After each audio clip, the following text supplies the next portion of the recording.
जय हिंद साथियों, आप सभी कैसे हैं। उम्मीद होगा कि आप सभी बहुत अच्छे होंगी। तो मैं आप सभी के लिए फिर से एक वीडियो लेकर आया हूँ, लेकिन इसमें अब मैं आप सभी को शुरू से पढ़ाने वाला हूँ मैथ साथियों, और वो भी कौन सी क्लास का, तो 10th क्लास का साथियों। और आप लोगों को पता है कि एग्जाम फरवरी में होगा ही, फरवरी मार्च तक होता ही एग्जाम 10th का। तो साथियों आप सभी को इसमें मैथ बेसिक से बताऊंगा, अपना एडवांस लेवल का, और सिर्फ एनसीईआरटी से ही पढ़ाऊंगा साथियों।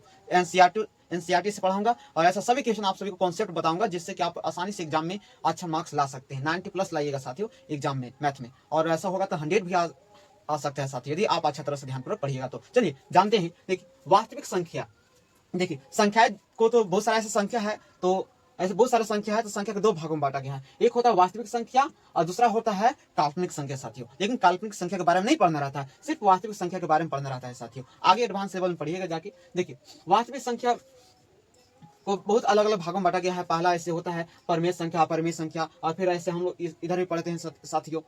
तो देखिए सबसे पहले इन सभी संख्याओं के बारे में जानकारी हासिल करते हैं, उसके बाद हम लोग नेक्स्ट स्टेप बाय स्टेप बढ़ते हैं साथियों।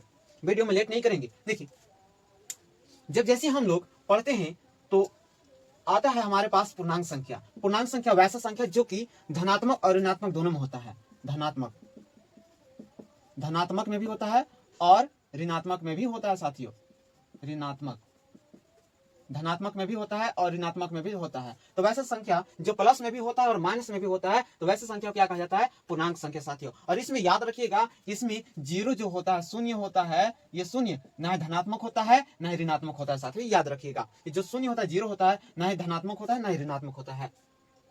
प्राकृतिक संख्या तो वैसी संख्या है जो एक से शुरू होकर के, अपने भाषा में बोल सकते हैं, एक से जो शुरू होकर के गिनती की सभी संख्याओं को क्या बोलेंगे, प्राकृतिक संख्या बोलेंगे। गिनती की सभी संख्याओं को प्राकृतिक संख्या बोलेंगे, जो एक से शुरू होगा। और ये हमेशा किस में होगा साथियों, धनात्मक में, ऋणात्मक में नहीं हो सकता है। पूर्ण संख्या ये कितना जीरो होगा, पूर्ण संख्या जीरो से। और प्राकृतिक संख्या कितना जीरो होगा, एक से होगा। ये एक जीरो से लेकर गिनती की सभी संख्या क्या हो सकता होगा, जीरो से लेकर गिनती की सभी संख्या पूर्णांक संख्या, पूर्ण संख्या होगा, और एक से लेकर गिनती की सभी संख्याएं प्राकृतिक संख्या होगा साथियों। नेचुरल नंबर, इवन नंबर, सम संख्या, वैसा नंबर जिसमें दो से भाग लगाने पर उसका शेषफल जीरो बचेगा। वैसे संख्या जिसमें दो से भाग लगाने पर जिसका शेषफल जीरो बचेगा, रिमाइंडर जीरो बचेगा, तो वैसे संख्या को बोलेंगे इवन नंबर, सम संख्या। इसमें दो से भागा लगाने पर, कोई भी संख्या होगा जिसमें दो से भागा लगाने पर यदि उसका रिमाइंडर जीरो आता है, तो कौन संख्या होगा, सम संख्या होगा साथियों। ऑड संख्या, ऑड नंबर, तो वैसे संख्या जिसमें दो से भागा लगाने पर रिमाइंडर कितना आएगा, रिमाइंडर एक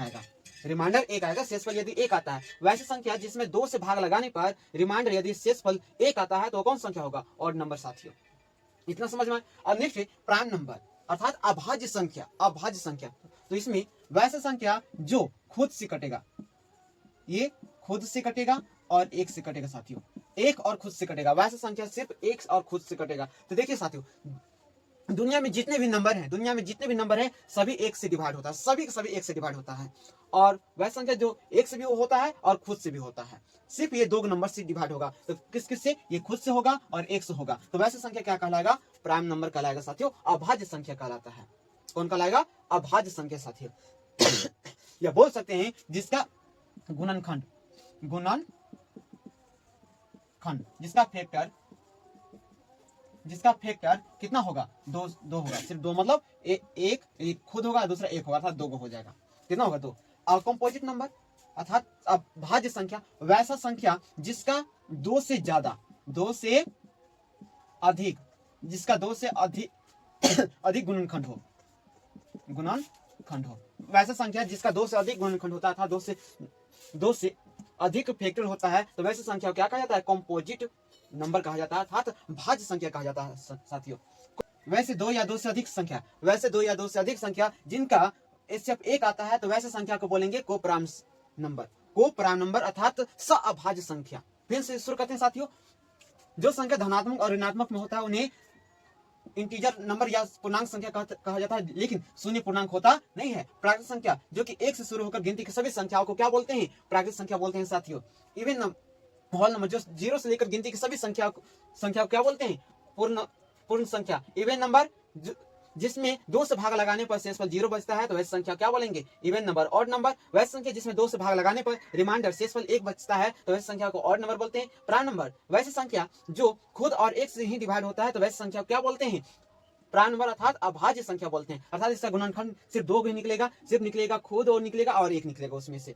वैसी संख्या जिसका दो से ज्यादा गुणनखंड हो, वैसी संख्या जिसका दो से ज्यादा गुणनखंड हो, तो वैसी संख्याओं को क्या कहा जाता है? कंपोजिट नंबर कहा जाता है, अर्थात भाज्य संख्या कहा जाता है। को प्राइम नंबर वैसी संख्या वैसी दो या दो से अधिक संख्या जिनका एचसीएफ 1 आता है, वैसी दो या दो से अधिक संख्या जिनका एचसीएफ 1 आता है, तो वैसी संख्या को क्या कहा जाता है? को प्राइम नंबर कहा जाता है साथियों।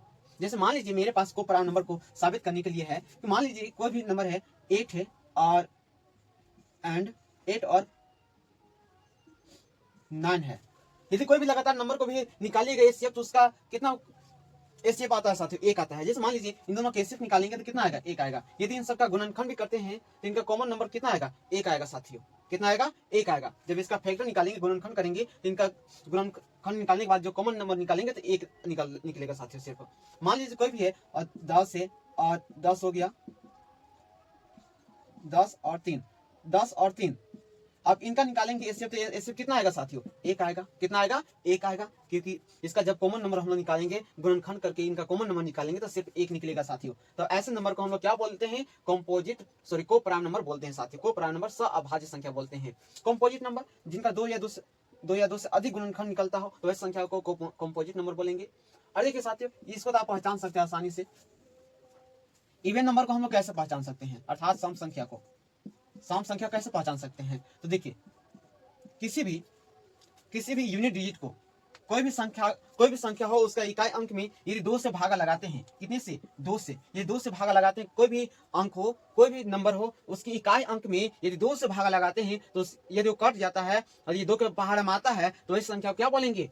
सम संख्या। लेकिन इसमें याद रखिएगा 0 भी होना चाहिए साथियों। जैसे मान लीजिए कितना बड़ा से बड़ा संख्या है, देखिए इसका इकाई अंक कितना है? 8 है। 2 के पहाड़ा में आता है? हाँ बिल्कुल आता है। तो ये क्या होगा? सम संख्या होगा। अब ये भी याद रखना साथियों, अगर 0 भी है तो पर भी क्या होगा? सम संख्या होगा साथियों। अगर इसको हटा दे रहे हैं, 6 बचेगा। 6 का 2 के पहाड़ में आता है? हाँ आता है। तो ये भी क्या है? सम संख्या है साथियों। लेकिन 9 क्या 2 के पहाड़ में आता है? नहीं आता है। तो ये सम संख्या नहीं होगा। कितना आप सभी को समझ में आ गया होगा उम्मीद है। तो बढ़ते हैं हम नेक्स्ट लेवल में। आप सीखेंगे गुणनखंड निकालने साथियों, फैक्टर निकालने। तभी तो हमें ये सभी के बारे में जानकारी हासिल होगा। प्राइम नंबर, कंपोजिट नंबर, को प्राइम नंबर। तो चलिए नेक्स्ट